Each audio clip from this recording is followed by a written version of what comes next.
Okay, hello, my friends. My name is Gerdes. This is the Daily Brief. It is Tuesday, May 21st, 2024.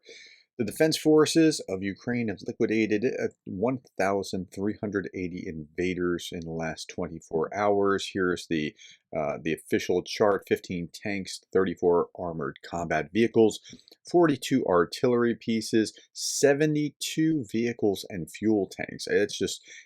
It's hot, and it's now here's what I see. The British intelligence update said this, that although Russia has opened a new access in the northeastern Ukrainian oblast of Kharkiv, Russian attacks remain high in eastern Ukraine. So most of this is coming not from Kharkiv, but on the normal line that we've been seeing and paying attention to for the last year or more.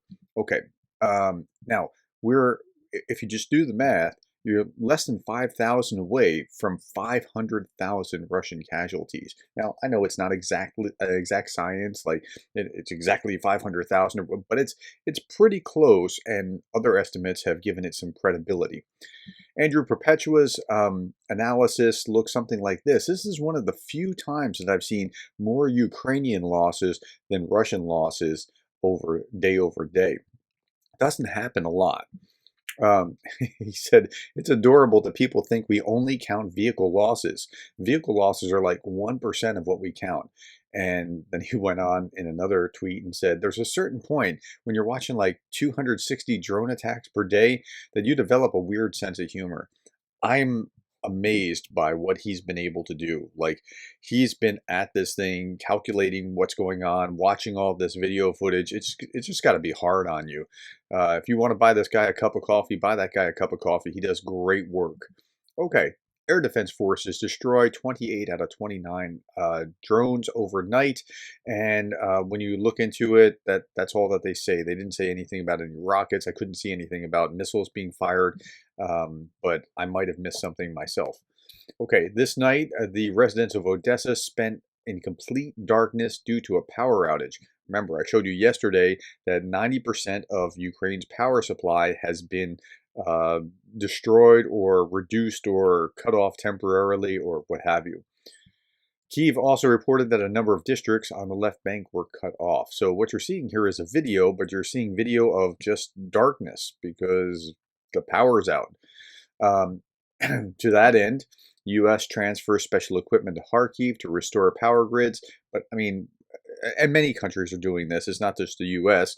Last week, we provided through USAID 50 voltage transformers, 9 current transformers, 80 isolators to Kharkiv Energy Distribution Center. That's not going to go very far. I mean, I'm not sure that would cover my city in the town where I live. I'm not sure that it would do that, but okay, it's something, and it adds up, right? So getting it from Germany and getting it from here and getting it from there and getting it from the US, and it adds up over time. While we're talking about what adds up, NATO countries supported Germany's initiative to provide Ukraine with air defense systems. So at a meeting of the Ukraine Defense Contract Group, the Ramstein format, which took place in May 20th, NATO partner countries supported Germany's initiative to provide Ukraine with air defense systems. Quote, the result of the online meeting of the Ukraine Defense Contact Group, numerous partners wanted to support Germany's initiative to strengthen Ukraine's air defense, like Belgium, Denmark, Netherlands, Norway, Canada are all ready to contribute financially. The US, Great Britain, France, Spain, Lithuania, Belgium, and Romania intended to help with equipment and missiles. Latvia also wants to join. This is called the Immediate Action on Air Defense Initiative. So if you see IAAD, that's what we're talking about. Okay, to that end, Germany Foreign Minister Baerbock said that Germany was literally looking under every rock for new Patriot systems and was working hard to hand over even more funds to Ukraine. So good for Germany for stepping up. Germany's air defense initiative has raised over or almost €1 billion with support from 12 countries to procure and deliver these air defense systems. Okay, now some changes to the battlefield have been really interesting. We know that drones have changed everything. And when I first read this, I thought, oh, wow, it's all, they're using drone attack vehicles. It's not exactly that, but they're controlling these with drone remotely from within the vehicles. And I think it'll only be a short step till when they have drone infantry fighting vehicle types, like armored drone vehicles out there really taking it to other vehicles. Netherlands will supply Ukraine with a batch of YPR 765 infantry fighting vehicles equipped with remote control. So the YVR IFVs are equipped with remotely controlled weapon stations, which allow the crew to control the weapon from within.